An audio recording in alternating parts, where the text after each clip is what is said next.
안녕하세요. 안녕하세요. 만나서 반갑습니다. 여러분들과 모의고사 식품위생 단체 급식을 같이 풀어볼 김지연인데요. 자, 시험은 다 잘 보셨나요? 답안지 받아보고 깜짝 놀랐어요. 제가 채점하기 쉬우라고 그렇게 쓰신 거죠. 네. 열심히 가르쳐 드린 것 같은데 그 답을 쓰신 분들이 몇 분 안 되시더라고요.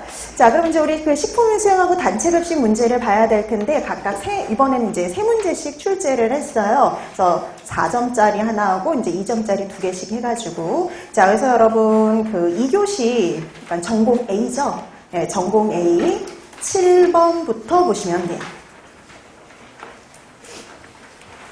자, 7번 문제를 보시면 다음에서 제시한 재무제표의 이름을 쓰고 이 급식소의 하루 식재료비 비용을 계산하세요.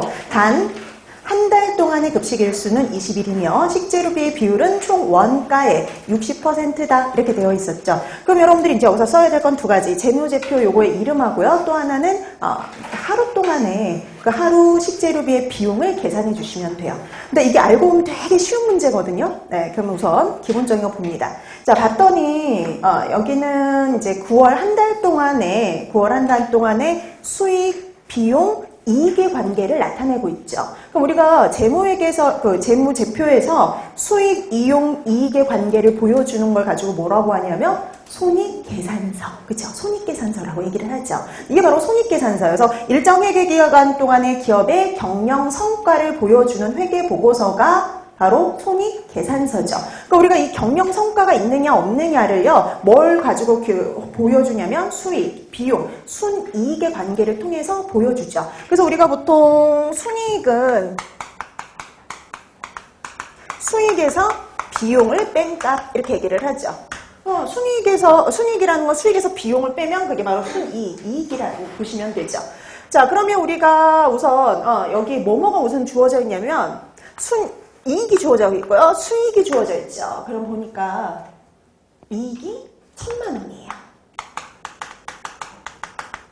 그 다음에 수익이 얼마가 났냐면 4천만 원이죠.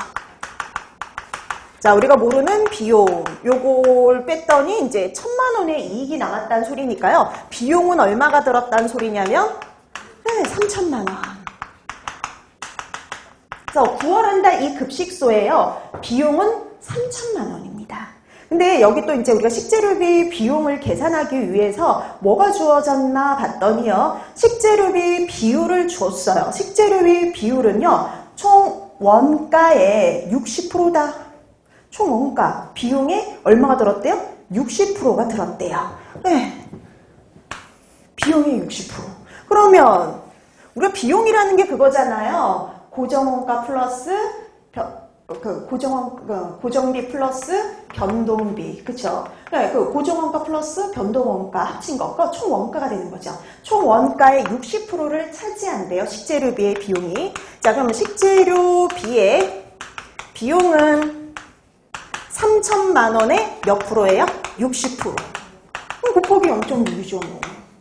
0.6 하면 얼마 나오냐면 1,800만 원입니다.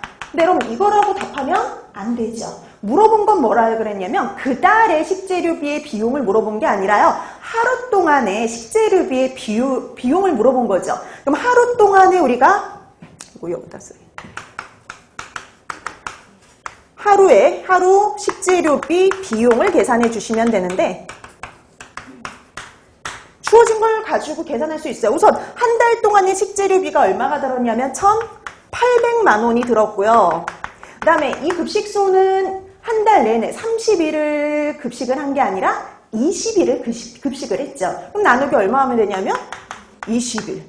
해주시면 하루 식재료비의 비용이 나오겠죠. 그럼 하루 식재료의 비용은 얼마냐면 90만 원. 90만 원입니다.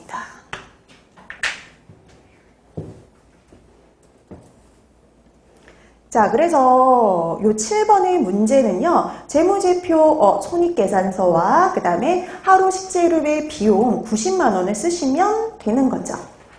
그래서 여러분들이 이렇게 그 재무제표 각각 어떤 목적으로 되어 있는 건지 그리고 그 표를 보고 그 표를 읽을 줄 아시면 되는 거예요. 왜냐면 이런 그 서류 같은 것들 주고 그 표를 읽을 수 있는지 그 서류를 읽을 수 있는지 없는지 문제는 예전에도 많이 나왔던 형식의 문제이기 때문에요. 여러분들이 기본적으로 이런 문제는 충분히 풀 수가 있으셔야 됩니다.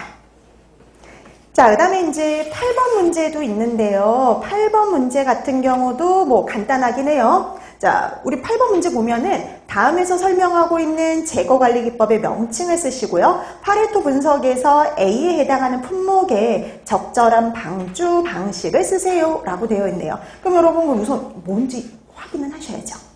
자, 우리가 재고관리기법 중에 재고가와 총재고량을 기준으로 해서요. 파레토 분석을 통해 곡선을 그린 후 물품의 중요도와 가치도에 따라서 A, B, C 세 등급으로 분류를 하고요. 재고관리에 소요되는 노력, 시간, 비용 등을 할당해서 차별적으로 관리하는 재고관리기법이다. 이렇게 되어 있죠. 그럼 우리가 기본적으로 이렇게 A, B, C 세 등급으로 나눠서 차등해서 관리하는 방식을 가지고 ABC 관리 방식. 그쵸? 여기까지는. 자, 여러분, 뭐 ABC 관리 방식이에요. ABC 관리 방식. 자, 등급을 나누고 그 등급에 따라서 관리하는 방식을 가지고 우리가 ABC 관리 방식 이렇게 얘기를 하는데요. 그럼 여러분 우리가 A형 품목이 있고 A등급, A형 품목, B형 품목, B등급의 품목, 그 다음에 C등급의 품목이 있죠. 그럼 우리가 보통 A등급의 품목은 우리가 뭐라고 그러냐면 고가치품이라고 하죠. 고가치품. 얘는 중, 얘는 저가치품입니다. 그러면 A가치품, A형 품목, 고가치품 같은 경우에는요. 재고량에서 차지하는 비율은 상당히 어때요? 네, 적어요. 재고량에서 차지하는, 총 재고량에서 차지하는 비율은 10에서 20% 정도로 상당히 낮지만 재고량에서요 얼마밖에 차지 안 하냐면 10에서 20%밖에 차지하지 않아요. 근데 재고액에서 차지하는 비율은 상당히 높았죠. 그래서 재고액에서 차지하는 비율 같은 경우에는 70 내지 80% 정도로 되게 높아요. 재고액에서 차지하는 비율이 70에서 80%. 그 다음에 이제 뭐 중가치품이나 저가치품 같은 경우는 이제 조금씩 더 늘어나겠죠. 재고량에서 차지하는 비율이 15에서 20%에서 얘는 40에서 60%까지 늘어나요. 근데 그에 비해서 재고액에서 차지하는 비율은 뚝 떨어지는 거 아시죠? 중가치품부터요 15에서 20밖에 되지를 않아요. 그 다음에 여기는 마지막으로 5에서 10%밖에 재고액에서 차지하는 비율이죠. 20에서 40. 그 다음에 얘는 5에서 10%밖에 되지를 않죠. 자, 그래서 우리가 A형 품목, 고가치품 같은 경우에는 보통 급식소에서는 육류라든지 아니면은 뭐 주류 같은 것들이 여기에 해당이 될 수가 있었죠. 그러면 이렇게 고가치품은 그거에 맞춰서 관리해주면 되는 겁니다. 여러분, 이거 같은 경우에는 재고를 너무 높게 가져가게 되면 오히려 이 현금이 여기에 묶여버리기 때문에 되도록이면 가능한 한 재고 수준을 낮게 유지하는 게 좋죠.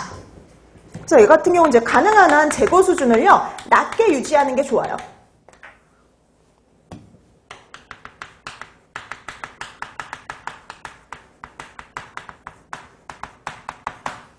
아니면 반대로 재고액으로 하면 재고액을 최소 수준으로 유지하면 됩니다. 이거 같아요.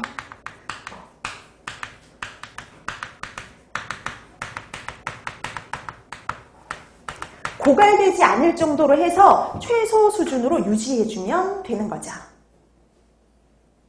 그렇게 하기 위해서 우리가 그러면 발주량을 정확하게 계산을 해야 되는 거예요. 그래서 발주량을 정확하게 계산해서 발주를 할 필요가 있죠. 그래서 소요량이 얼마가 되고 우리가 필요량이 얼마인지, 그러니까 소요량이 얼마나 되고 우리가 또 갖고 있는 보유량이 얼마인지를 정확하게 해가지고 정확하게 확인을 한 다음에 주문량을 정확하게 발주하는 게 좋아요. 자, 그러면 발주 방식을 따를 때 어떤 발주 방식을 하면 좋을까요? 그럼 여러분 우리가 발주 방식 하면 두 가지가 있었잖아요. 정기 발주 방식하고 정량 발주 방식. 자, 우선 이거 정기 발주 방식은 뭐였냐면 어때요? 전기 발주 방식은 뭐가 똑같아요? 아, 그렇죠. 매번 일정 시기에